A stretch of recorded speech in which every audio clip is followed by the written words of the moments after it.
Welcome back to the Convo Couch, ladies and gentlemen. I am Pasta Jardula. And I'm Fiorella. Jonny Sue is still on the ones and twos, spinning it up over there. And today we have a special guest with us in the on the channel. I almost said in the studio, but he's not here in the studio. But he feels like he's in the studio. We have Sham Sharma, the creator and host of the Sham Sharma Show. How you doing, Sham? I'm doing well. Thanks very much for having me on.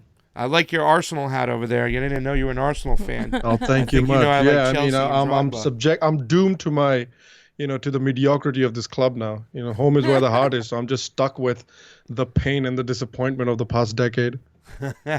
What about cricket? Do you follow cricket at all? I never were a fan. My family does. My dad likes it, but I could never sit and watch a game. It's so slow and dull. Like football, I like soccer that you call here. I like because it's just, it's quick, it's moving, and it's done in 2 hours, and everybody gets to go home, and it's great.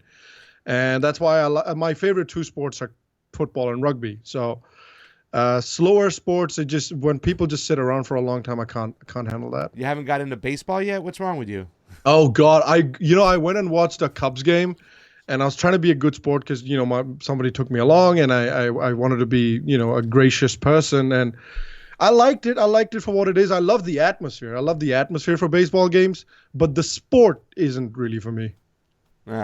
It's very methodical. I played it since I was a kid, so it's a little bit different, because there's a game going on within a game.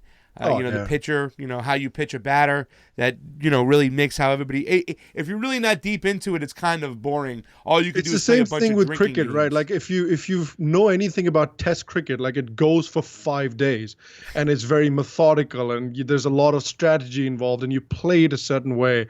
And my dad really gets into it, really gets into the whole 5-day thing.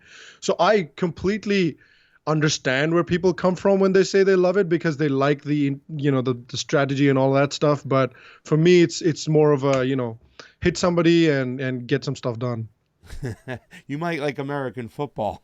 Yeah, I do like that. I do like that. I also don't like the sitting around after every play in that too. So I like rugby more in the sense that it moves faster. It's more mellifluous. Yeah, absolutely. Yeah. What about drinking wise? Do you like beer? Do you drink IPAs? I mean, because in the States, I got to talk about this. I was in the restaurant business for many years, and we had the beer revolution just recently.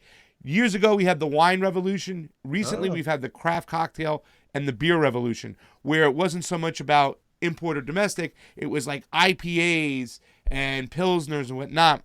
And it's a really interesting story when it comes to IPAs because it was just the Brits when they had India colonized, they were sending beer over there, but their Pilsners and their stouts were going bad. So they upped the yeast, they upped the what's the other word? What else did the hops? They upped it, and it was more of a warm brew. So when they got over there was these hoppy beers. And being that Indian food is so much more complex, it's like Italian food, very complex compared to plain British food, they just took these IPAs and the hoppiness opened up the taste buds so you guys can get even more of that heat and that curry flavor in there. Do you drink IPAs? Are you into the IPAs yet? I do like IPAs. It's weird that I don't much like the IPAs in the United States, but when I was in New Zealand, I lived in New Zealand for a bit. New Zealand had this IPA called Tui. Yeah. And I've looked long and hard and I can't seem to find it here in the United States, but New Zealand had this IPA called Tui and it was just incredible. I loved it. It was just wonderful tasting. It was nothing too crazy. And it was just, for me, it was just the perfect IPA. Like me and my fiance, we love the hell out of Tui. You haven't found a good IPA out there yet? I can't believe that. Yeah, I know. I've had some IPAs here, but nothing that I've really fallen in love with like Tui. Like I like spirits. I grew up drinking a lot of whiskey. Ooh. So my dad's a big whiskey guy. So I kind of grew up on, Lafroig and Lagavulin and stuff like that. Oh, nice. That's the hard stuff. That's something that if I had to choose a drink, I go into a bar. If I had to choose a drink, I'll choose a whiskey. But then every now and then I'll go try some beer. Like I go to a pub where they show the football every Saturday, and they have like the biggest beer selection in Chicago ostensibly, so I'll go there and try their new beers. Yeah, well, I just want to get a little bit of taste of what you were doing out there, whatnot, and stuff. And it's kind of funny because I told a story about an IPA just recently. And, I love Indian cuisine. We love Indian cuisine. We really love Italian cuisine, but Indian cuisine, it's complex and it is good. Yeah. So I feel you. That's what I brought up on. And incidentally, it's funny because I keep telling my fiance this, that my number 2 cuisine after Indian cuisine is Italian cuisine. And it's something to do with, sort of the flavors, I suppose. And how filling it is. I like that too. I like that you're full after Italian. That's why. I really appreciate that. It's all carbs. I try to make a lot of pasta around here. I get in trouble for it sometimes. Yeah, no. Too much pasta, but I make it good. Yeah, no, I like that. So let's get into some business over here. Let's talk about some stuff because like we talked when we first initially made contact, and I was like almost pulling my hair out of my head because this journey all of a sudden where I had to learn about Indian politics where I didn't know a lot about. And in fact, I have a little treat for you today. Well, I don't know if it's a treat, but when we went to an event, there were some protesters, Tulsi protesters, and we recorded them and we asked them some questions. And I haven't used it until today. We're going to use it today and have you kind of break it down and take a look and give us your opinions on it. But we've been hearing this talk, and I know my partner can agree about the RSS and the BJP. The RSS and the BJP. The RSS and the BJP, how evil they are. The RSS is some militant group which is a descendant of the Nazis. And they're awful. And the RSS and Modi have ties. The RSS, Modi have ties. And Tulsi have ties. So it goes down this chain of events to the RSS. Can you answer my question? What is the RSS? How did it start? And back then, what was its main purpose? Well, the RSS, the full name of the RSS is the Rashtriya Swayamsevak Sangh, and it started as a volunteer group, and that is what Swayamsevak means. It means a volunteer. And it is a volunteer group that was started in 1925, and the aim of the RSS was to unite India politically and unite India culturally. That was and unite Hindu society in particular as well. Culturally, because they were noticing a lot of dissensions in Indian society and a lot of divisions in Indian society, whether it's problems between two different religions, whether it's problem within Indian society of caste. So for people that might not be aware, one of the big problems and one of the big albatrosses, so to say, around India's neck is the caste system, where there is genuine caste discrimination between different castes. So right now, that caste discrimination is not as pronounced as it used to be back in, the 1910s and the 1920s, where it was a lot more pronounced than it is right now. And people that started the Swayamsevak Sangh or the RSS, they noticed these problems, and they noticed these problems as proper weaknesses in Indian society. Like these kinds of social weaknesses is what they considered will be the downfall of India and Indian society, which if you really think about it, that makes total sense. Like for instance, in America, like the racial divide that existed in the 50s and the 60s, that was keeping America back, And similarly in India, that kind of caste division and discrimination was keeping India back. And so that was their goal, is to unite and to remove these caste divisions and unite Hindu society. You can also kind of look at it as like a Lions Club, but with sort of Indian nationalism attached to it. Okay, so let me get this straight. The goal was to remove the caste system and kind of focus on uniting the country. This is after the British colonial control? Is that? Yes, this was during. So 1925 was when British still had control of India. Okay, got it. Okay, so would you say that was like as a result of such a control by England by Great Britain for a long time? Do you mean that the caste system was formed because of British control? Is that what you asked? No, the rise of the RSS to like unify and focus on India as its own country. Would you say that was also like influenced by the previous and the stronghold that Great Britain had on the country? I would say so. I would say it definitely played a part. It wasn't the only reason, but I would say it definitely played a part because one of the British policies in India was the infamous divide and rule policy, where they would pit communities against other communities. They were infamous for pitting the Muslims against the Hindus. They were infamous for pitting the Sikhs against the Hindus, and dividing various societies or various communities by pitting them against each other. So that policy of the British definitely exacerbated the problem. Now, I'm not saying that caste divisions in India and caste discriminations in India did not exist before the British. They most certainly did. And anybody that tells you that the caste system is solely a British creation is lying. And so that problem existed, but the British most certainly exacerbated it. And it got to a point where people decided, people within the Indian society decided that if we need to really bring this country together and to move it forward, we need to start fighting against these divisions and start uniting the people.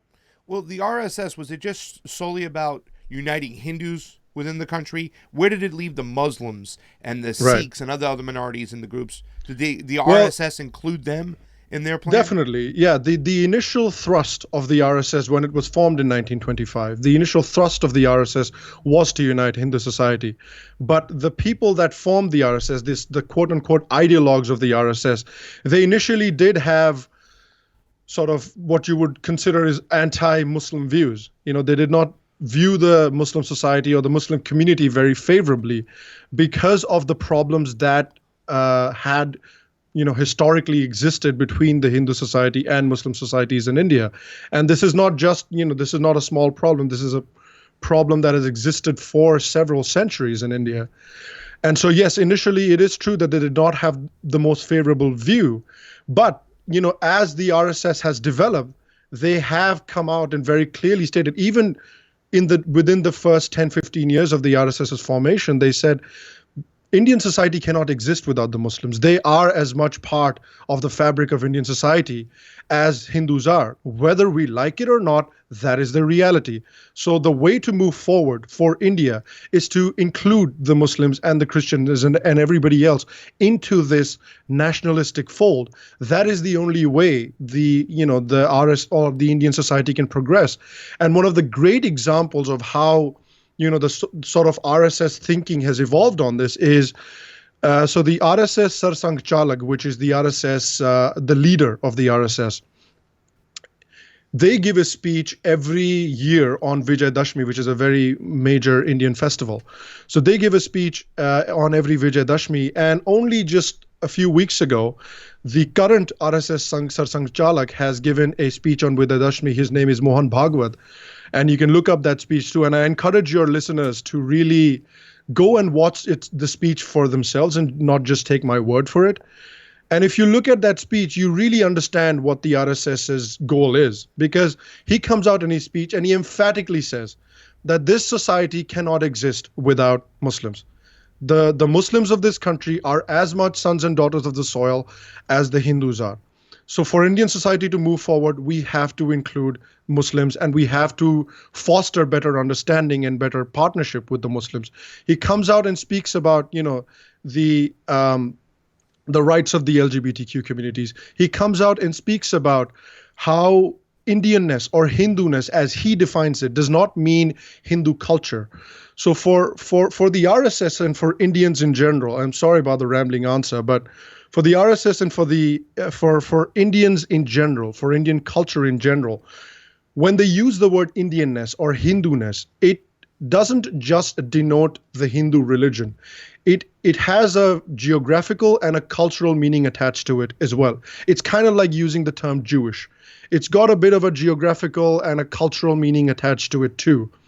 And so when you say what does it mean, being a Hindu, and he explains it, he says being a Hindu means mutual respect and mutual understanding and sort of self-transcendence. Those three are very key features of being a Hindu, that you love your culture, but you show the other cultures the respect that they deserve, and you expect the same thing in return. So that the second part is also very important, that you expect the same respect in return. So that is what he says. When he says we talk about Hindu society, Hindu society includes everyone.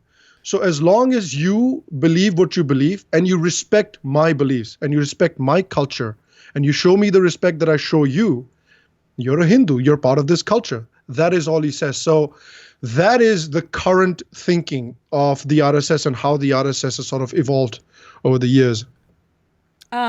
So it kind of reminds me of the United States, like you were kind of alluding to with the Native American groups, with, you know, all the immigrants coming in, and of course the African American population. Obviously, that's part of our history. And then, you know, as an American, you're an immigrant, but you're also an American, and you also have your culture. Now, yes, just to kind of go a little bit further, what is the RSS? You said in the beginning it was this. What is it doing now with in more modern terms? How has the party kind of like shifted in, you know, in just modern terms as far as what is happening in India today? Their goal hasn't really changed. Their goal is pretty much the same that it was in 1925, as to unite the people and organize them in a better way so as to avoid the divisions that have plagued Indian society over the past few centuries. And that is what their goal is. You know, they organize these things called shakhas, which are like these local clubs in different towns and cities across India, where, you know, people from all walks of life, they'll get together and they'll you know, shoot the breeze. They'll talk about the news. They'll do team building exercises, and that's where it comes in. They do these self-defense exercises with sticks, and that's what leads to them being called a paramilitary organization. I don't know how much damage a paramilitary organization can do with sticks, but I mean, there you go. So that's the only sort of weapons or fighting related stuff that they do these self-defense exercises with sticks. So their goal is pretty simple. Again, it's that Lions Club kind of mentality where they're trying to organize these local clubs to ensure a sense of, you know, volunteering for the country, like volunteering your time, coming together, getting to know each other, getting to realize that Hindus and Indians of all walks of life, we're all the same at the end of the day. And another thing that the RSS really encourages people to do is, again, service, because that's again part of being a volunteer. So RSS is one of the foremost organizations in the country when it comes to disaster relief work. Yeah. Like, they're involved in pretty much every single disaster relief sort of operation that you can think of in the past decade. It was funny when we did our our last show together, somebody on your chat said, progressives sound like the RSS, except we just have central planning of sorts. And it said that on your thread, and I was like, wow, the person's comparing. And it was right after Fiorella had said something about what she was doing activism-wise, and that's why I was like, wow, I got to get to the bottom of the RSS. I'm going to digress for 1 second. Where did Germany come into play with the RSS? Was it strictly when it was the colonization of Great Britain and it was a geopolitical move, which German was kind of funding and helping the RSS? Are you telling me that the ideology doesn't come from Nazism? No, it does not, because again, in 1925, if you look at Germany, if you look at what the Nazi Party was like, nobody really knew about the Nazi Party in 1925. Yeah. Nobody really knew about Adolf Hitler in 1925. What the RSS ideologues have been, well, it is true that RSS ideologues have been inspired by European nationalism. That's the part that the critics of the RSS take, and they apply it to Germany, because when we think of European nationalism, first thing that pops into our head is Germany, right? But so they were inspired by European nationalism, but it wasn't German nationalism. It was Italian nationalism. It was Giuseppe Mazzini who they were really inspired by, because Giuseppe Mazzini was a Italian nationalist whose goal, and what he actually succeeded in achieving, his goal was to unite Italy. That was his goal. His goal was to stop this infighting and division among these different city-states in Italy and unite them in one country, one culture. That is what they were inspired by, and that is what they wanted to achieve. Yeah, and I heard he brought a lot of pasta to the table to get people together and stop fighting. As long as you're full, you're happy. Indians and Italians, we know how to eat good food. So. You can tell how much people enjoy their food by how much bread there is in their cuisine. That is true. How much carbs there are in their cuisine. We have a lot of carbs. That is true. So where does this put the relationship to the BJP? So the BJP sort of views the RSS as their ideological mentors in a way. Quite a few, not every, I suppose, but quite a few BJP leaders, at least in recent times, have come from the RSS. They used to be volunteers and workers with the RSS and then have gone on to join politics and joined the BJP. The BJP sort of broke away from this huge conglomeration of parties called the Janasangha, that they used to be all together, and then the BJP sort of broke away from them after the Babri Masjid demolition in 1992, and then sort of became a political force on their own. So that's sort of the relationship between the BJP and the RSS.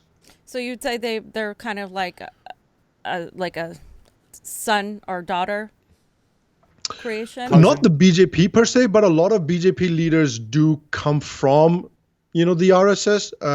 So even currently, Narendra Modi, he was part of the RSS himself when he was younger. So I don't know if they're necessarily born from the RSS, but a lot of the leaders in the party do come from the RSS. Okay. We have a super chat from Douglas Carter who says, I have no idea what this is about. Just saying hello. Welcome, mate. He probably likes your hat. He's It's the Arsenal hat. Arsenal fan. All right, so there's another comment over here I'm going to get back to. And I want to jump into today anyway. So Guberwal is on our chat, and he says, ask him about the outlawing of killing cows, something the Muslims do. It has impoverished the Muslims, and in some cases, the reactionary Hindus meted street justice and death for Muslims. So somebody did send me a video about this the other day, about they were tracking a cow, and the people pulled over. The local authorities kind of were able to confiscate the cow, whatnot. Even though the driver and they had all the paperwork saying that the cow was already ill, that they could use it, you know what I'm saying? But they were still kind of stingent of like, no, you're not going to kill this cow. We're going to hold on to this cow. You're not allowed to do it. Is this really hurting a lot of Muslims and people who depend on meat for food in India today? It does. Historically. I'm sure. So there's many aspects to this problem. So let's tackle the first part, which is the Muslims being hurt and Hindus meting out mob justice to the Muslims. There is some truth to that, without a shadow of a doubt, that there have been incidences in India where you've had mobs that have attacked people, mainly, I suppose, Muslims, who have, who they've suspected that are butchering cows and things like that. So yes, there have been instances of that. But again, the question we need to ask when we make that point is that all there is to it? Is that the entire story? The problem with this story is that any time the story gets brought up, the context is almost entirely missing. And here's the context of the story. So there have been incidences in India of Hindu violence on Muslims. And if there was this, I've been reading, mainstream media in the United States for a few years now. And over the last few years, I saw dozens, if not hundreds of articles from the mainstream media about how Hindus are just walking around India, just murdering Muslims willy-nilly. One of the articles from the New York Times, and there was an article from the Washington Post, again, these massive mainstream newspapers, they were quoting statistics like 97% of the crimes against minorities have happened under Narendra Modi, and that the crimes against minorities have shot up by a massive amount. So that obviously, when you hear that sounds terrible. So when you further investigate a little bit, you find out that all of these, nearly like 95% of these organizations, when they use this data, when they say that this violence against Muslims have gone up under Modi, they quote this organization called Hate Crime Tracker, Hate Crime Watch. Hate Crime Watch is this data sort of accumulation tool that has been prepared by two organizations called India Spend and what's the other one? India Facts? No, it's factchecker.in. Those are the two organizations that run it. So India Spend and factchecker.in. Now, when all of these mainstream organizations are quoting this one data, this one study, people are going to investigate it. So there's this journalist that I'd really like to shout out. Her name is Swati Sharma. In my opinion, she's done the best work on this matter. She's really looked into every single instance of violence that this hate tracker has mentioned, and started studying their methodology. And when you study the methodology, certain things become very clear, and then they become very weird. So what Hate Crime Tracker has done is that they've only looked at English language media for these incidents. Now, if anybody in your audience knows anything about Indian media, they know that the English language media probably covers about 15 to 20% of the news happening in India. The other 80 to 85% of the news happening in India is covered by the regional outlets, which Hate Crime Watch didn't really look at. If you start, and then Swati Sharma started going through the sort of regional media outlets as well. And when you start going through the regional media outlets, you start to notice that there are pretty much as many accounts of Muslim violence on Hindus as there are accounts of Hindu violence on Muslims. On top of that, there's another scientist and commentator called Anand Ranganathan. He did a study about the number of violent incidents before Modi came to power and the number of violent incidents after Modi came to power. And he didn't, in his data, he didn't really find any significant difference between the number of incidents before or after. So when you start to look at all this data and all these data points, you start to realize that there's some real gaping holes in the methodology of data collection that Fact Checker or Hate Crime Watch employed. And the result of that was that only last month, India Spend and factchecker.in announced that they're shutting down the Hate Crime Watch that 95% of these mainstream media organizations have used to peddle their bullshit. They're shutting it down because of the lack of proper data collection, because their methodology was bad, and they shut it down. So all the data that you used to push this narrative was spurious. It was bad data. But then all the articles have been written. They're not going to come back and apologize, and that's how this sort of nonsense has spread. And for me, when it comes to the beef issue, what's funny about the beef slaughter thing is that a lot of the slaughtering that is done by Muslims, and it is done by lower caste Hindus, like Hindus that you would traditionally call lower caste. A lot of the butchering is done by them as well. So when Muslims butcher a lot of the animals, they do it via the halal practice, because that is an Islamic decreed practice, and that is how they have to butcher a lot of the animals. Now, the thing about the halal practice is that the halal practice can only be done by Muslims. A non-Muslim is not allowed to do a halal practice. Now, with the butchering style that Muslims do, what it does, it also takes away jobs from the lower caste Hindus that are involved in the butchering, profession, because they're not allowed to butcher the animals, because the animals must be butchered via halal, via the halal procedure. Now, for me personally, I don't really have a major issue with, people eating whatever they want to eat, people cooking or eating any animal they want to eat. Go ahead, but then there's also another case, and I'm always conflicted about this in my head. So on the one hand, I have no problems with you butchering or eating whatever you want to eat. Go ahead.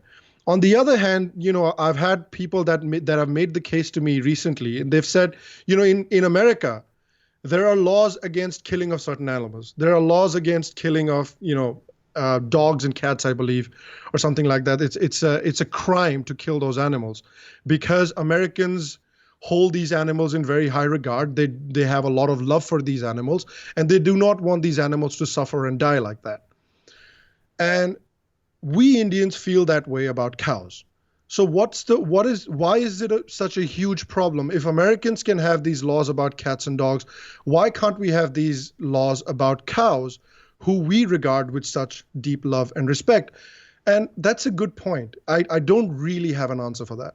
Yeah, that was a pretty good answer. Yeah. To tell you the truth.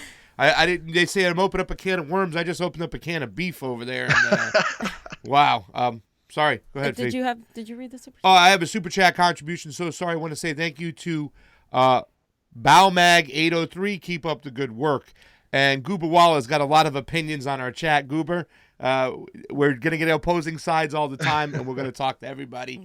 So please, bear with us. So bottom line, like, what is Narendra Modi's relationship now to the RSS?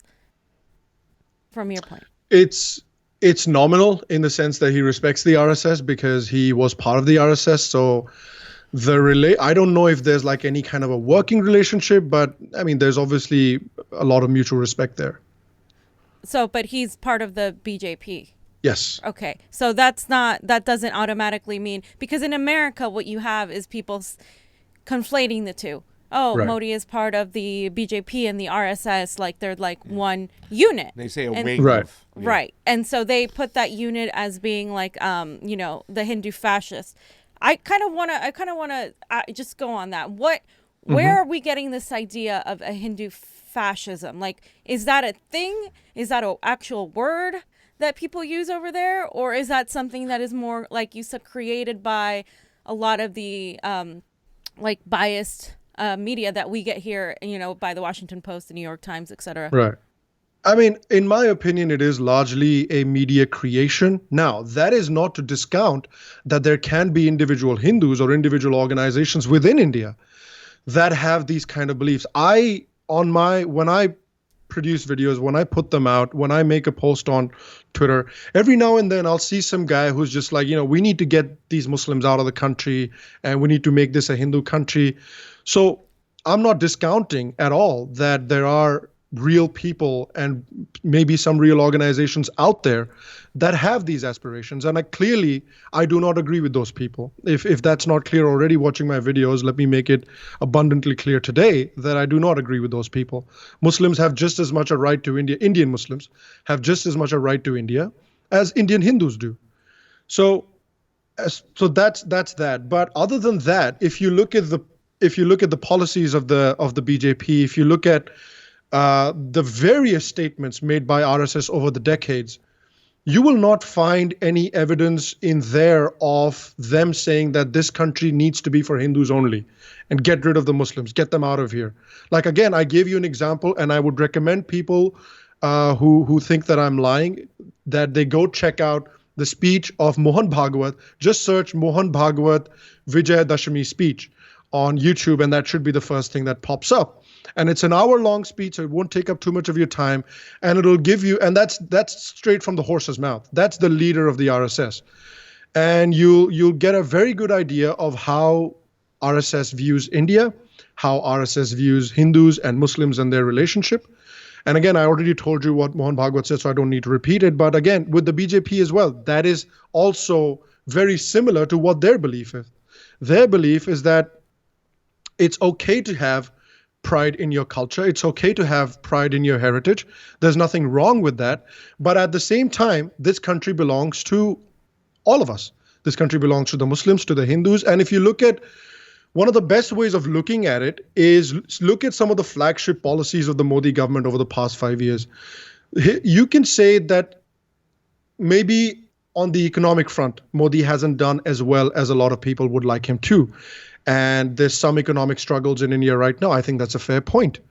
At the same time, if you really had to sit and think about what Modi's flagship policies are, you would think of his social welfare schemes. You would think of the schemes where, he's offering medical care for 500 million people. Medical care of up to like 5 lakh rupees, which I don't know what that in dollars is, but that's 5 lakh rupees for 500 million people. Then he's offering, clinics in every village so people can get easy healthcare, easy access to healthcare. He's offering LPG gas connections to poor families so that they don't have to cook on the wood fire anymore, because a major complaint of a lot of rural women was that we don't have access to proper stoves. So we use the wood to cook, and that causes a lot of breathing and other kinds of health problems. So that was another one of his flagship schemes. And another one of his flagship schemes have been the financial inclusion schemes, where he's opened banking accounts for a lot of, at-risk, really, really poor people. Mudra schemes, where he's offering business loans to small and tiny business enterprises to help them get off the ground. So these are all schemes that are designed towards bringing the poorest of the poor in India into the financial mainstream of the country. And in none of those schemes has it said that this is going to favor Hindus over Muslims. This is going to favor Christians over Muslims. None of those schemes. So judge the man by his actions rather than what's been written about him in New York Times. Yeah, I hear you. It's kind of funny. I was at a party the other day, and it was a tech party. So there was a lot of Indian people there, a lot of Chinese people there, and it was great. And I was going around talking. I was able to ask 8 Indians, and it was 5 Hindis and 3 Muslims, about what's really going on. My first question was, Narendra Modi, thumbs up, thumbs down. I got 5 thumbs up, 2 thumbs down, and 1 thumb this way. And the one that was the thumb this way was interesting because he said somewhat similar to what you're saying, is it's like Donald Trump here. And I was like, okay, hold on.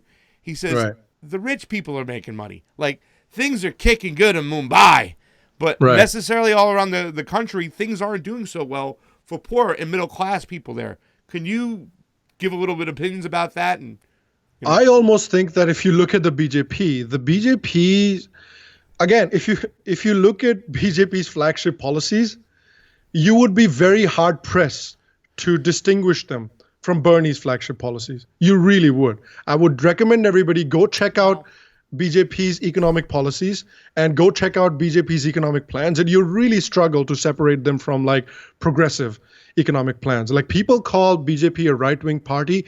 Maybe culturally in some ways it is, but economically it is not a right-wing party. Economically, India does not have a right-wing political party. So whoever's suggesting that BJP is a right-wing political party where the rich are making hay, maybe there's a point to it. But in the policies of the BJP, you would be very hard pressed to find, policies which are like, oh, let's screw the poor and make the rich richer. It's more like all the policies I just listed out to you just a little while ago. They're all financial inclusion policies that are trying to bring the poor people of the country into the mainstream. So what a lot of people in India, even supporters of the BJP, have a gripe against the BJP with is that it's basically the Congress party, which is BJP's rival in India.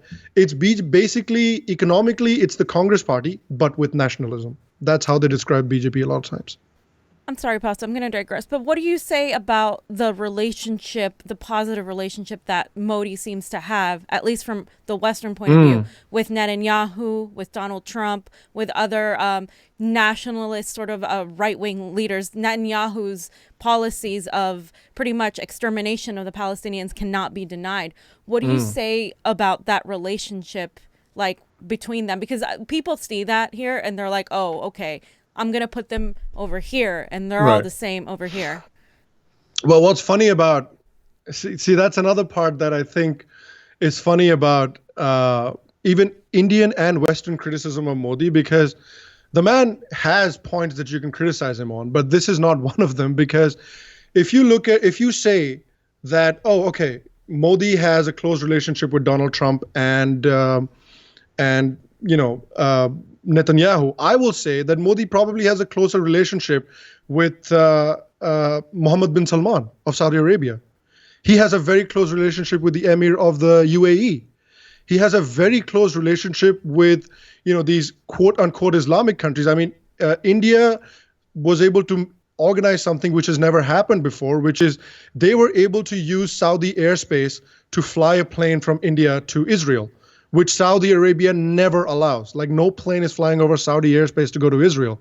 So what Modi has done, yes, he has close relationships with Netanyahu and Trump. He has close relationships with Putin. He has a very close relationship, like I said, with Mohammed bin Salman and the president of Maldives, who Maldives again is a Muslim country. So what he has been trying to do in his first time in charge is he has been trying to build close relationships with heads of states of various countries, and he's trying to bring in, as much investment and create as much goodwill for India internationally as he can, because he knows that in certain sections of the media, there is a bit of an agenda towards or against India. So he's trying his best on the political front or on the foreign policy front and on the diplomatic front to build a good relationship with as many different countries as possible. Like, he has a good relationship with the Chinese premier and with the prime minister of South Korea. So he knows. One of the things that I think is really good about Modi is he knows how to play the diplomacy game really, really well. You know, it's funny that you mentioned that he got permission to airspace over Saudi Arabia. You Right. better believe it, because 80% of the oil that you guys buy in India comes from Saudi Arabia. That's Right. money and in Iran, the banks and a lot there. from So Iran too, yeah. yeah. I always look and I follow the money and the relationships. And, when it came to Modi talking to all these people, for me, I always saw him playing chess, because he's just building relationships, opening up trade, because he has trade with Iran too as well. Right. So, I mean, I always looked at it in a geopolitical sense. But let's talk a little bit about Kashmir, okay? What's your overall sense of what's going on about Kashmir right now? Did Modi and the BJP make a right move by doing this? Yes, in my opinion, yes. There's a caveat to it, which I will get to in a second, but I'll explain why I think it's a good move first. So, again, in 1947, when India was getting independence, India was sadly partitioned into two different countries, India and Pakistan. And at that point, India was made up of, pre-independence India was made up of around 500 plus princely states. So an agreement was reached between India and Pakistan that, okay, we're going to give all 500 of these princely states the option to join either India or join Pakistan. And all of them will be given the same deal. And so all of these other 500 plus princely states made the decision and signed the same instrument of accession to join either India or Pakistan. They all made the same decision, and the same exact deal was offered to Kashmir. And so then the king of Kashmir, Maharaja Hari Singh, just like the kings of all those other princely states, signed the instrument of accession and acceded to India. And so in terms of the agreement that was set up by the British and Pakistan and India, by all the three parties that were involved, under the conditions set by those three parties, Kashmir legally is a part of India because they signed the instrument of accession. It's as simple as that. But what happened was, in 1947, the king of Kashmir dilly-dallied in making his decision. So Pakistan said, all right, we're not going to wait anymore. So Pakistan asked their chief of army to declare war on India and take Kashmir by force. The chief of army, who was a British general, they didn't have a Pakistani chief of army back then. He refused. He said, no, that's not the right thing to do. So what the Pakistanis did, they sent these Afghan tribal raiders into Kashmir to try and take Kashmir that way. When the Afghan tribal raiders had crossed Gilgit-Baltistan and what is now known as POK, Pakistan Occupied Kashmir, that's when Maharaja Hari Singh said to India, look, I'm signing the form right now. Can you send the army and help us out a little bit? And India said, sure, sign the form and we'll be there.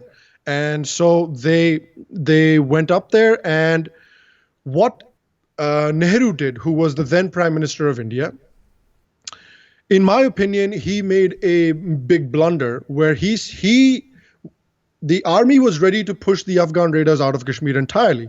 He said, no, wait, hang on. I'm going to take this issue to the United Nations. And he did this unilaterally. He did not do this by taking his cabinet under consideration. His cabinet, his home minister, Sardar Patel, was completely against it. The man that formulated the constitution, that wrote the constitution, B.R. Ambedkar, he was completely against it. So he did not consider his cabinet, and he unilaterally took the issue to the United Nations. And then he also unilaterally, again, without considering his cabinet, without taking them into consideration, gave Kashmir a special status known as Article 370, which which gives the state of Jammu and Kashmir a special status. And no other state was given that special status. So Nehru never really explained to the people why this special status was given. If you are giving Kashmir a special status, then what is stopping every other Indian state to ask for a special status? Like, what makes Kashmir so special? And he did not have an answer for it.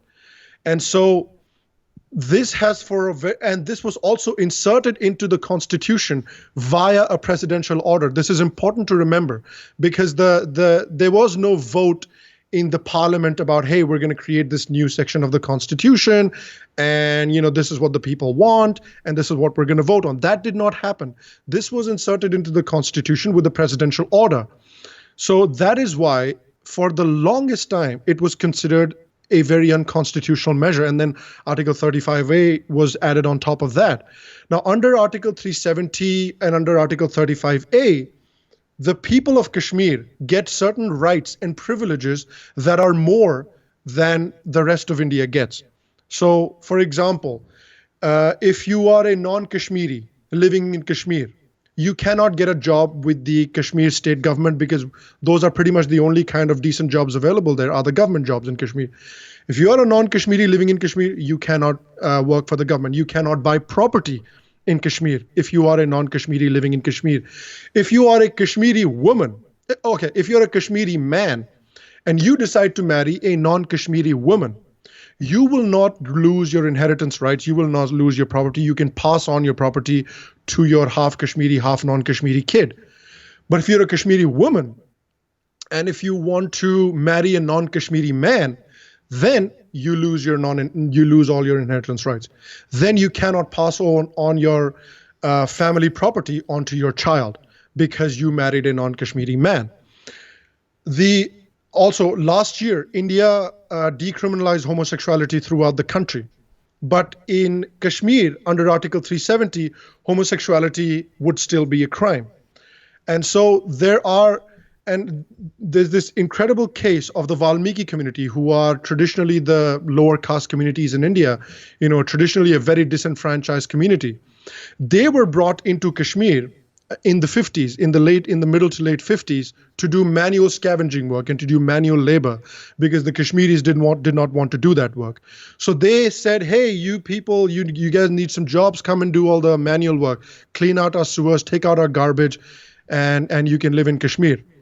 So they have been living in Kashmir since the 50s. So they are as Kashmiri as all the other Kashmiris living in Kashmir. I hope you'd agree, because they've been living there that long, and all their kids have grown up in Kashmir, and they're all Kashmiris. But all of those kids who are descendants of those Valmikis who were brought in the 50s, none of them can get a job with the state government despite being born and raised in Kashmir. None of them can buy land in Kashmir despite being born and raised in Kashmir. None of them can, if one of those, again, women wants to marry a non-Kashmiri, she would lose all inheritance rights. So that kind of institutionalized legal discrimination was happening under our noses for 70 years in a country whose motto is one nation, one constitution, and that everybody, the law treats everyone equally. That's what we love to say in India. But that's not what was happening in Kashmir. And that's why the government finally took the step. They said this is an unconstitutional measure that impedes certain fundamental rights that we have offered the people of India. But certain people in Kashmir cannot enjoy those fundamental rights, so we have to get rid of it, and that is what they did. Wow. I have a little pushback though. Yeah. Go ahead. But come on, Sham. I mean, we could say that it's really not why Modi and the BJP went in there. Isn't this really about resources, about tourism? I mean, Kashmir has all these beautiful resources, and I think that you see Modi's GDP growing so fastly, it's starting to slow down, that he needs to get Kashmir there. He needs to make that a tourism spot the way it was years ago, and he needs all those beautiful resources. So really, isn't this more about the resources that the Indian government wants? Talking about resources, it's also funny because a lot of the resources that Kashmir uses come from, the rest of India. Like one of the biggest producers, like one of the biggest economic activities of Kashmir is growing apples. and selling apples across the world and selling apples across India. And all the chemicals and all the material that they get to make sure that the apples are grown properly, they come from the rest of India. So they're using so Kashmir is essentially using Indian resources in a way to bolster their biggest businesses. Secondly, Kashmir, despite being, about 5 crore people, which is a very small percentage of the Indian population, despite being a very small percentage of the Indian population, they get a lion's share of federal funding from India. So contrast Kashmir with a state like Uttar Pradesh, which is the most populous state in India.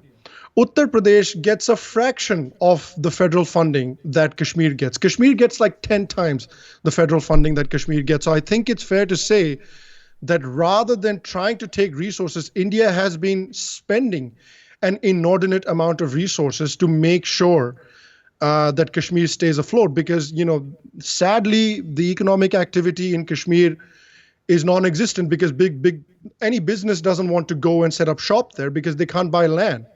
So it's very hard for businesses to go and operate there. So I don't understand, what it is in terms of resources that Modi is really getting from Kashmir that he's already not giving back. What about the supposed attacks against the Sikhs and against, the Kashmiri people, especially in relation to the that they can't leave during certain times, right. and the curfews, right. Exactly, and because America and people like Bernie Sanders and the majority of the Democratic Party here have said, we need to stand with our Kashmiri people against the violence that is happening to them, and there's videos and etc. What do you say in relation to that? So do you want me to answer the Sikh question first or the Kashmir question? The Sikh first, yeah. Okay, the Sikh first. So the Sikh question is a completely different question from Kashmir altogether. The Sikh question is very interesting because the Sikh question is interesting because it's not being talked about by any Indian Sikhs. It's only been talked about certain Sikh groups based in the UK and America and Canada. So North America and the UK. Indian Sikhs are not talking about this at all. And that is very telling. And that is telling because in 1984, there was a massacre that happened. People call it riots. I call it a massacre because that is exactly what it was. Riots means there was two-way fighting. Massacre means there was one way. And in 1984, there was a massacre. There was a massacre against Sikhs that were carried out by the goons of the Congress party. And that was a grave injustice that was done to the Sikhs. Nobody can deny that. But what's funny about that thing, well, not funny, but what's funny about the complaints that some of the Sikhs here are making today, because a lot of the Sikhs that are based in the US, UK, Canada, they call BJP fascists and they call the RSS fascists. They say RSS are killers and this and that. But what they very conveniently choose to ignore is that when that massacre was happening, and this has been written by a very celebrated Sikh historian, Khushwant Singh, in his book, History of the Sikhs, Volume 1. He's written that it was the BJP members and it was the RSS members that were out there in the streets trying to protect their Sikh brothers and sisters. They were out in the streets. Many RSS members and BJP members sheltered Sikhs in their homes to protect them from the massacre. So what I want to ask them is when it was those people, the RSS and the BJP, again, recorded by a Sikh historian, a very celebrated Sikh historian also, that they were the ones who were sheltering and protecting the Sikhs when that massacre was happening against them. Explain to me, how did those two become killers of Sikhs? I have no idea, and I never seem to get an answer of how they become killers of Sikhs when they were the ones sheltering them. What was that person's name again? Sorry, go ahead.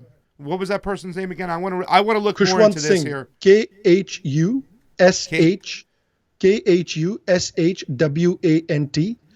Singh, SINGH.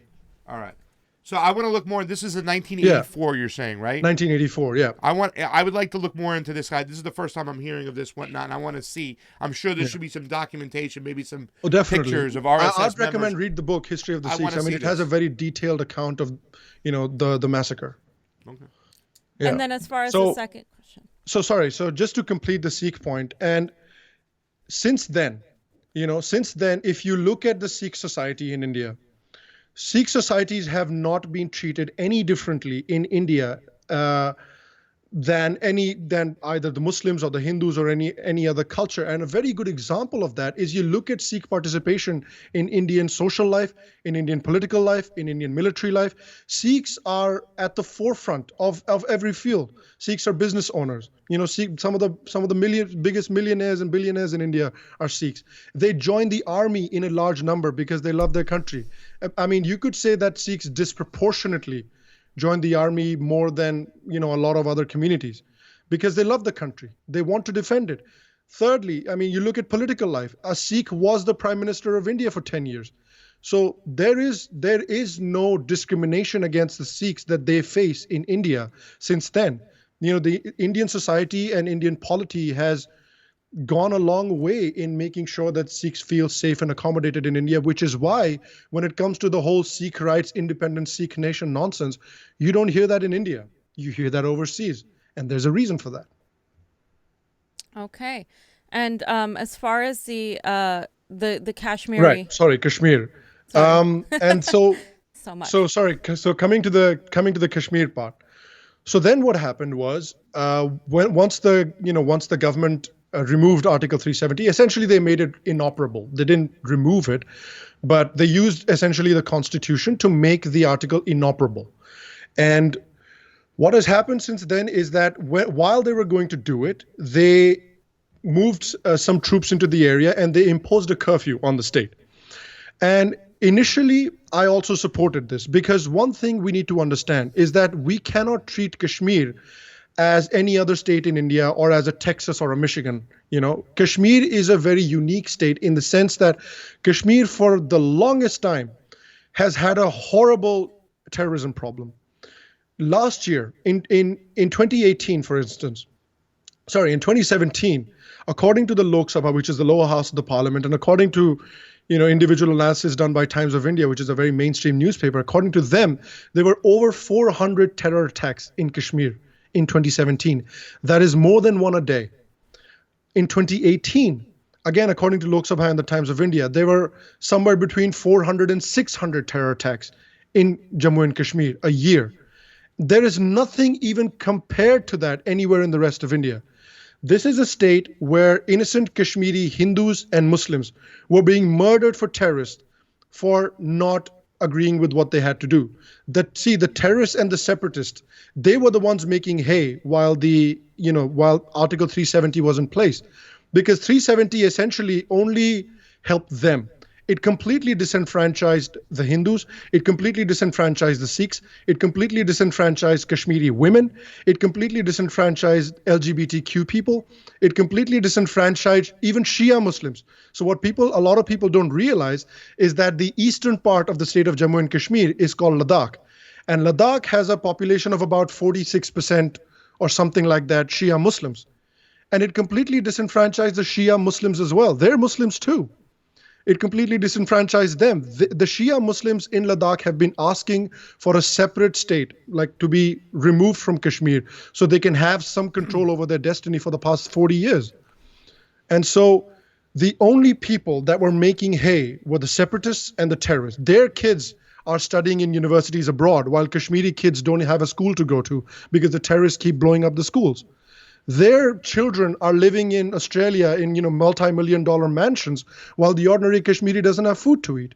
So this is the state that Kashmir was kept in for over 70 years. That is why Kashmir has no industry. That is why the only jobs that are available in Kashmir are government jobs. That is the reason. And so it was in a very volatile state where if you speak up, somebody's going to come to your house and they're going to murder you. And so the government took the preemptive measure because they knew if you remove Article 370, you remove the terrorist livelihood, you remove the separatist livelihood. So they're not going to take that lying down. In a state that has already seen 600 instances of terrorist attacks in 2018, they're not going to take this lying down. There's going to be a lot of bloodshed and violence. So they implemented this curfew. So terrorists across the state and terrorist cells across the state could not communicate with each other, and some semblance of law and order could stay. Now, and here's the caveat. I was talking about the caveat in the beginning. This is where the caveat comes in. This is a situation that only makes sense for a certain amount of time, in my mind. It does not make sense indefinitely. The Indian government, and I said this last month on a show that I did myself. I've made a couple of videos about this already. What the Indian government needs to do now, they need to show the world that they have a plan for Kashmir. I believe that they have a plan. I know Modi has said he has a plan. I believe him. But saying that you have a plan and showing that you have a plan are two different things. So I am completely on board when you say remove Article 370. I completely agree with disenfranchising a huge percentage of the population. I completely understand that you have a plan for Kashmir. Completely on board. Now, you need to start showing people that. And even in the last few weeks, you've seen that the curfew has lifted. The military curfew has completely lifted. There have been, what's funny that a lot of people that are talking about, these videos and these articles and these things that are happening in Kashmir are people that actually haven't visited Kashmir. There was only yesterday, I think there was a Senate hearing or something. There was a congressional hearing on South Asia where there was a journalist named Aarti Tikku Singh. She was there yesterday in the US testifying. She was the only journalist on the whole panel that had actually visited Kashmir, recorded videos in Kashmir, and reported on the matter in Kashmir. And she had reported that the situation is returning to normal. The government had restored telephone communications, and the government has also restored mobile communications. They have also come back. So the government is slowly starting to lower or remove the restrictions that were imposed on Kashmir. Now, like I said, and like the government has also warned, there are costs attached to that. And again, I also understand that there are costs attached to that, but I still want the restrictions to go away. But speaking of the costs attached to that, you have to keep in mind, in the last 2 weeks, 4 innocent people have been murdered by terrorists. Nobody's talking about that. Nobody in the mainstream media I have heard talk about that. And 2 innocent Muslim truck drivers from Kashmir have been pulled out of their trucks, shot in the back of the head by terrorists. Nobody's speaking about that. Have you heard about this? No. Nobody's talking about this. Another truck driver from, I believe, Uttar Pradesh, which is a state outside of Kashmir, pulled out of his truck, shot in the back of the head, and his body left, in the middle of the street by terrorists. Nobody's talking about that. A Punjabi, I think he was a Sikh or maybe just a Punjabi, a regular Punjabi. A Punjabi, I think, businessman or something has been murdered by terrorists. Again, grabbed out of his house, grabbed out of his car, shot in the back of the head, left in the middle of the street. These are the costs that India is going to have to take when these restrictions are lifted, when the terrorists can organize and when they can carry out these killings more freely.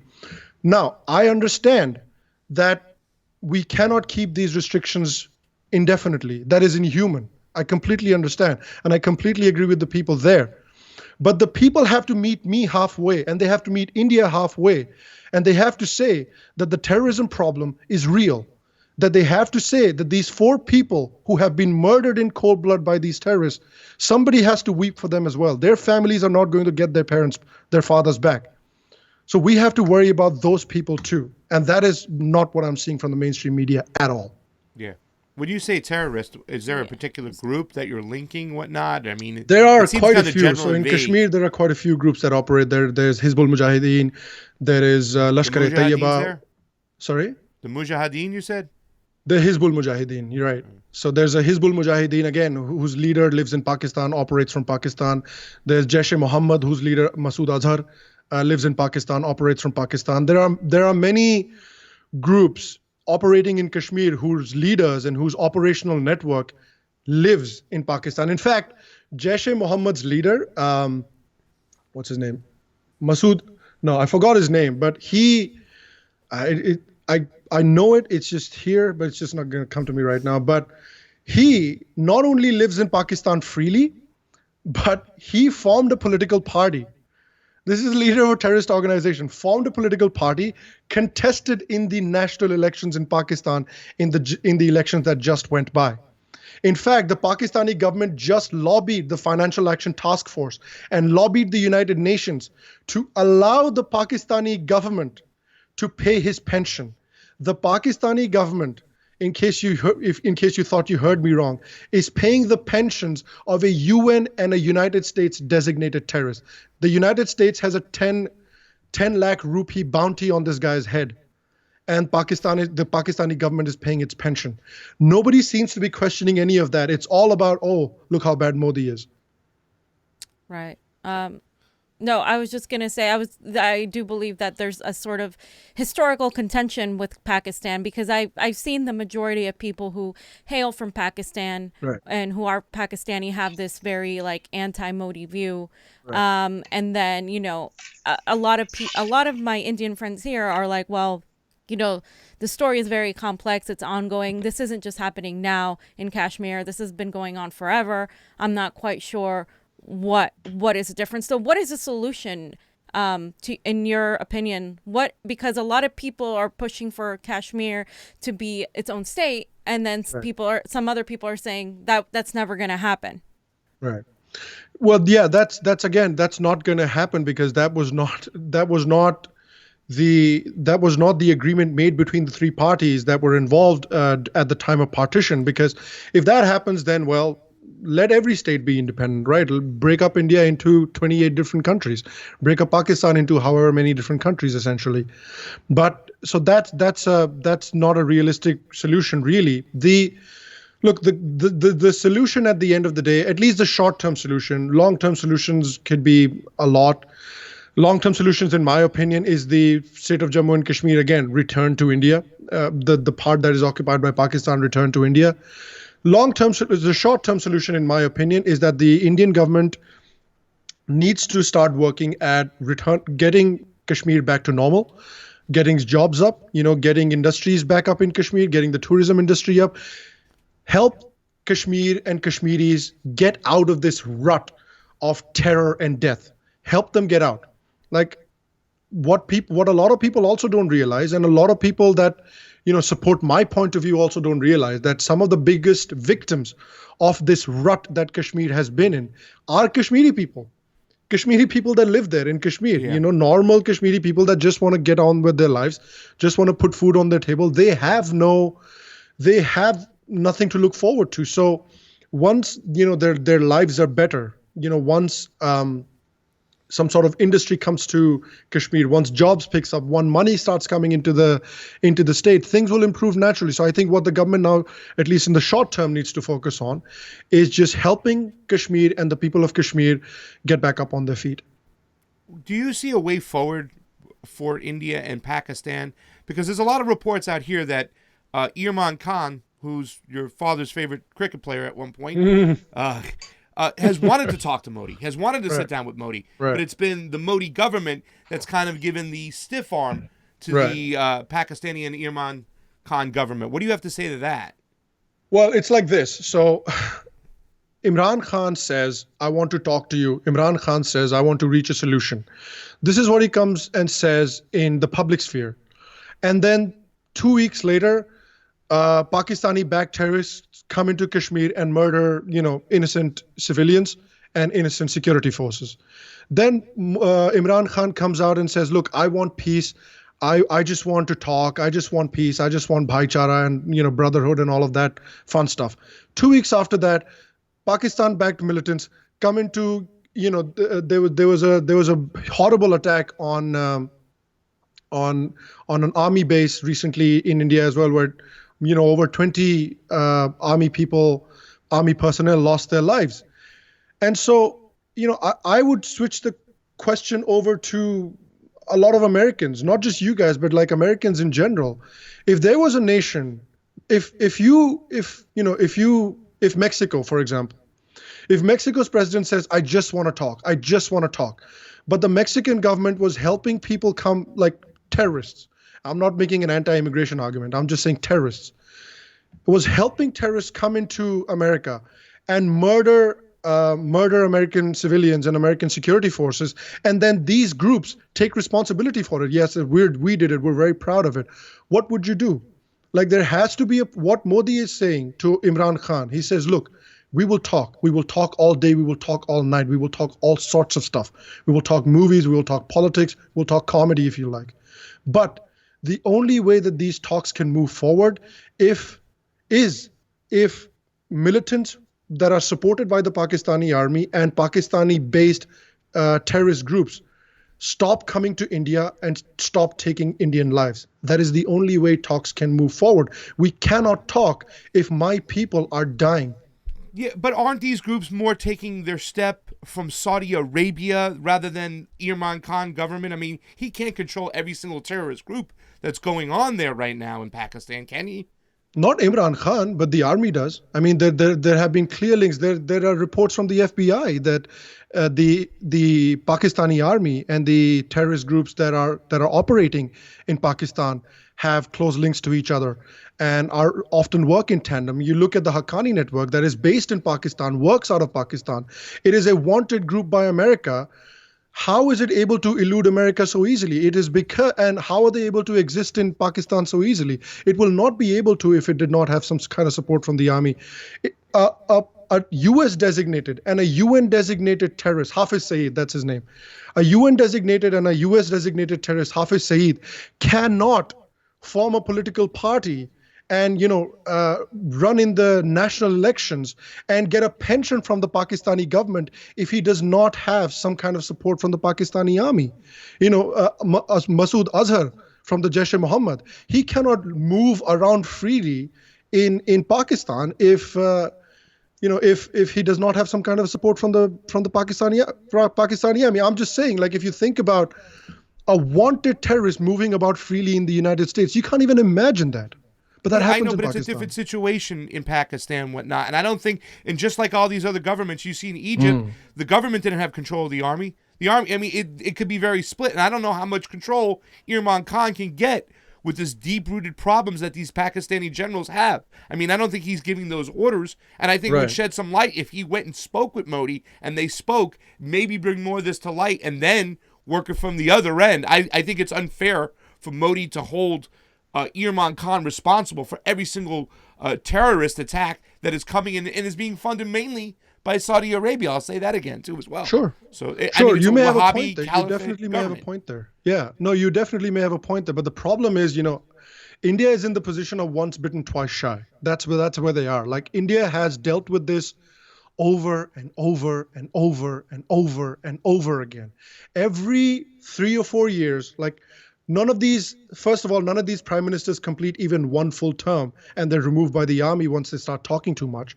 So every 3 or 4 years, you get a new leader that comes up and says, hey, man, I just want to talk. I just want better relations. I just want, friendliness and love and hugs and all of that fun stuff. And India says, you know what? That sounds fantastic. Let's do it. And then they go and talk. And then there's a terrorist attack where 300 people die. Then 2 months later, there's another terror attack where 50 people die. So India's like, all right, we come to the table every time, and this has happened over 10 times. We come to the table, 10 times we've come to the table, and every single time we've had hundreds and hundreds of our civilians and security forces die. How about you fix your house first, and then let's have a little talk? I don't know about that one. I got to push back on you a little bit. This is different times. I understand what has happened in the past. This is a populist guy. He was a cricket player, just like Zelensky in Ukraine, who was a comedian. And stuff. I mean, so was Benazir Bhutto, though. Like, that's what happened with Benazir Bhutto. Benazir Bhutto was a very popular figure in Pakistan. She was very popular. She was shot and killed. Exactly, but during her term as well, there were numerous terror attacks in India. During her term, there were numerous terror attacks in India. And then she was like, you know what, let me try and have some sort of build some sort of a relationship with India. Gets shot and killed. Nawaz Sharif comes along. Nawaz Sharif says, oh, let's talk. India says, okay, let's go talk. Number of terror attacks in India. Then finally, Nawaz Sharif says, you know what, my country doesn't seem to have any prospects. Let me just try and build a better relationship with India. What happens? Gets removed. And so that's where Imran Khan is right now. And so I think the right thing for India to do is to sit and wait it out a little bit, rather than just get caught in that loop again. You see a picture of Imran Khan and Modi together, that says a lot. And Imran Khan has been pushing for this. He said this several times, let's meet, let's sit down, let's talk together. It means a lot today, especially in the information age where we have the intranet and everything's at our fingers. A lot of people didn't know who Benazir Bhutto was. You know what I'm saying? If you weren't paying attention back then, you didn't know who she was, especially when it comes to Western media. Right. So I think as an Indian citizen, a Hindi, or anybody, a Muslim, anybody, they should push for these two men to get in a room, sit down, the picture alone, I think, spells a lot of hope for peace in the future. But he has a point that if we were constantly attacked by another group, it would never, none of our leaders right now, except maybe Tulsi Gabbard, would go as simultaneously our people are being attacked. So that is a point to make. I want to just touch before we wrap up. Should the RSS members that live in the States, in the United States, should they be able to donate to campaigns and candidates in the U.S.? Like, because, I mean, I think so, because I think one doesn't have to do with the other. But there's sorry, a lot I just had a quick question. You do have to be American citizens to be able to contribute, right? Yes. Absolutely. Okay. Yeah. So there's a lot of pushback on a lot of Tulsi's supporters because she is supported by many Hindus. She's not, she's not from India. She is Polynesian descent, but she practices Hindu faith. So she and Ro Khanna, who is a sitting Congress member of California, during the time that it was popular to support Modi, Obama and Modi were in the so-called bromance. And so were a lot of our U.S. leaders. So all of a sudden now, though, it is a terrible thing to be associated with him. And Tulsi Gabbard is getting a lot of pushback. So should someone like her be able to have independent descendants of India who are still sort of members of over there but are U.S. citizens, should she be able to accept donations? I mean, shouldn't she? If they're American citizens, don't they have the right to be able to support a campaign of a candidate that they support? Like, we can swing that question around to certain other candidates. For example, you can take CARE, like Council of American Islamic Relations. You can, and we've seen instances in the past, like CARE says on its website that doesn't take any foreign donations, but we've seen instances in the past where it has. And many CARE members, like CARE has a very big group in America, many CARE members, I'm sure, support many candidates across the country, right?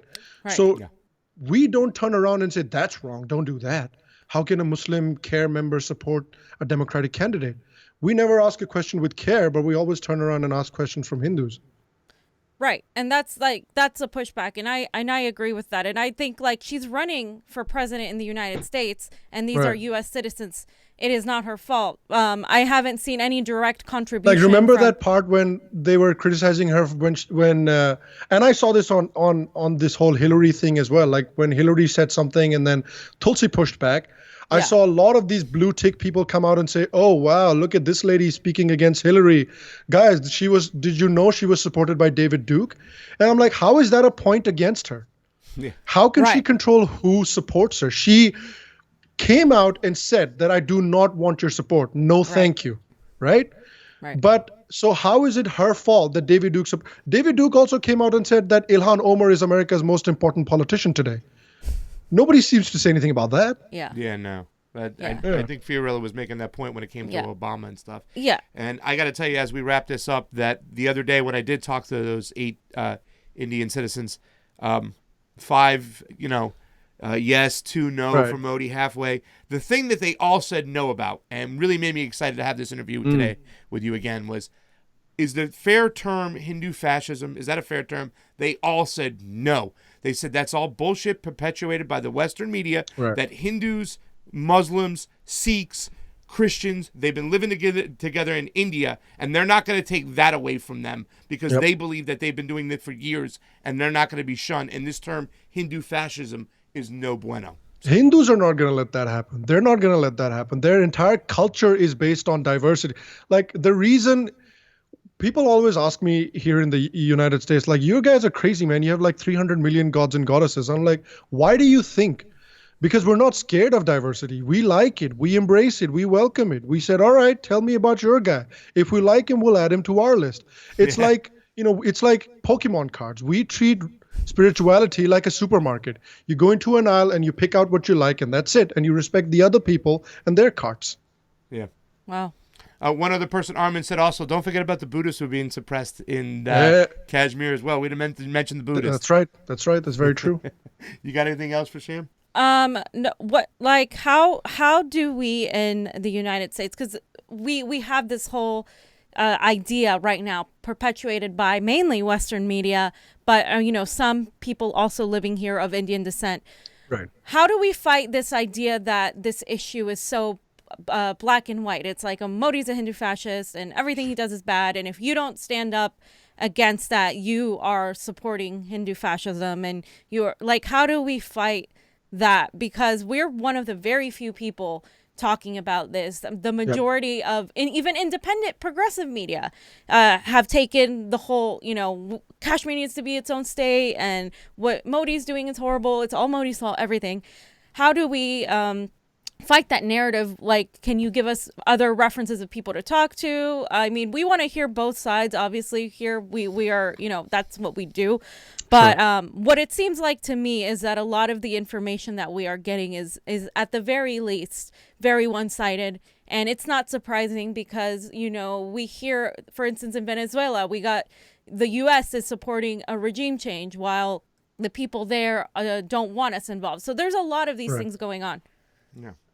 Right. And you actually kind of hit the nail on the head. The reason misinformation spreads and sticks the way it spreads and sticks is because very few people actually come out and talk about it.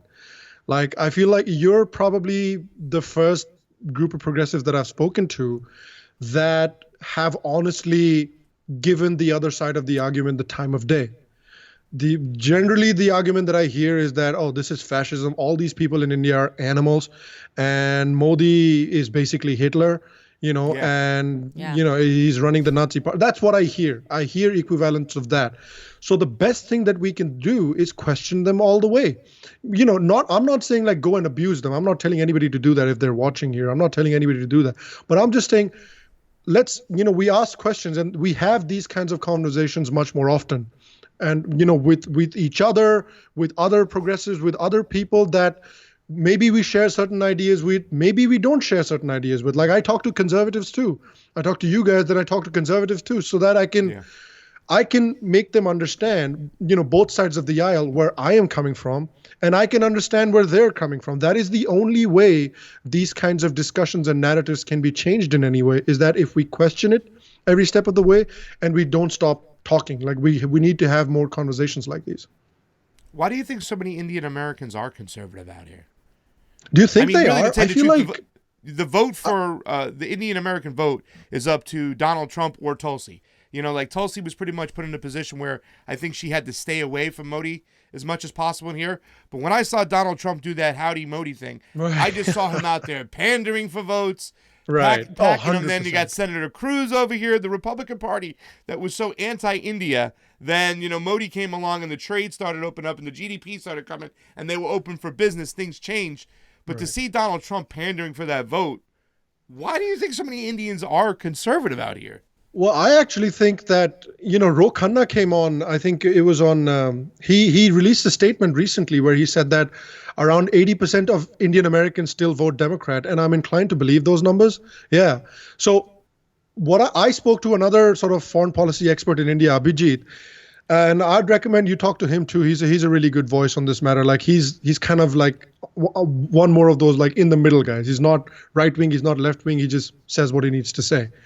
And so he also said that generally speaking, Indian Americans overwhelmingly vote Democrat. The number of Indian Americans that are voting Republican has been going up. Like, it was like 4% in the 90s or something. And then over the last 4 years, I think about 20% of Indian Americans or something voted Republican this year. So the number has been growing up. And clearly, the Republicans are realizing that the numbers are going up, and judging by how close the last election was, they know, every vote counts. So this is a community of like, 2 million or something, 3 million people or something like that. If we can get 2 million votes, that's a pretty decent chunk.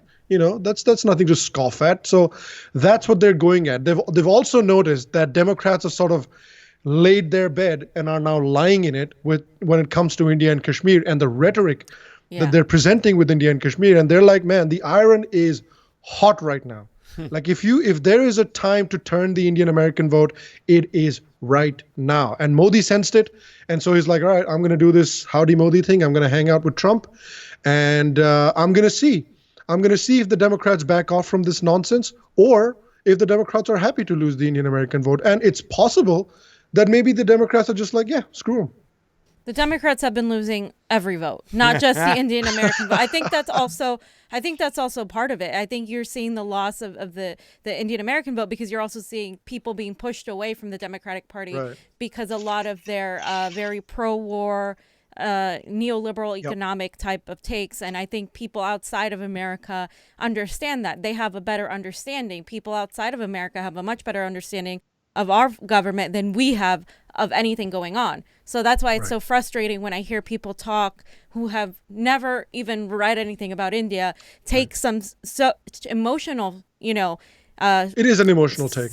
Strides, because the Democratic Party relies on that a lot. And I'm a Democrat registered. I'm more of an independent myself, but the Democratic Party relies on a lot on reactionary, emotional cues from the public in order to keep pushing certain things, like about Donald Trump, right? I don't like Donald Trump, but they rely on the emotional things he says to say, oh, you shouldn't vote for him, vote for me instead, even though I'm just as bad policy wise. Yes. So I just speak nicer in public. Right. So, you know what I'm saying? So what about the Indian elections, though? Are they fair elections? I mean, because a lot of people say, what I always say is that I'm going to let the people of India decide who their leader is. And if they elect Modi, then so be it. In fact, I saw somebody who was a protester, and he says, watch this next election. Modi's going to lose. He's going to get wiped out. And when I saw him, I was probably a little bit too rough when I kind of laughed at him a little bit and said, dude, he got more votes than anybody in any election ever. Are these elections fair? The UN says they're fair, but are they fair? I mean, they are fair. They are fair. There's absolutely no evidence whatsoever that these elections are in any way rigged. Like, I'm happy for you to go through the Election Commission of India's report. I'm happy for you to go through the United Nations report. Like, if any independent observer that comes to, see the Indian elections or comes to cover the Indian elections, they can say that they're hyper partisan and there's a lot of chest thumping and a lot of nonsense, rhetoric. One thing they can't say, they're not fair. That's something that nobody says. Did you have a video you said, or you want to do it? Should we? It's pretty like. Let's do this. Listen, do you have a little bit more time or no? I do have to run. I gotta run out for dinner. We're going way over. Yeah. So listen, I want to thank you for joining us. We want to have you back. I have a video too to talk about. It's about House resolution, and I'll send you the information. 417 back in 2014, and it had a lot to do with the Gujarat riots, about Modi not getting his visa, all that stuff. Oh yeah, I'd be happy to talk about that. It was presented and sponsored by a congressman who's also sponsored the pretty much open regime change in Nicaragua, saying that the bank should, that's the bills this same guy sponsored. Right. He sponsored this bill. I did a little research on it. But I have a video of those protesters, and we'll bring you back for it. But where can our fans and friends find you, Sham? Yeah, come find me on YouTube at The Sham Sharma Show. So that's SHAMSHARMA. So that's The Sham Sharma Show. That's on YouTube. You can look it up. On Twitter, SHAMBHAV15. So that's Shamba15. So that should be the easy way to look me up. Awesome. Thank you so much for being with us, and thank you for answering all of our questions. That was very educational at the very least. Yeah. So thank you. Thank you so much. Thank you for joining. Thank you for joining the Convo Couch. We'll see you soon for Pasta Jardula, Fiorella, Jonny Tsunami, and Sham Sharma. Combo out. Bye, guys. Thank you very much.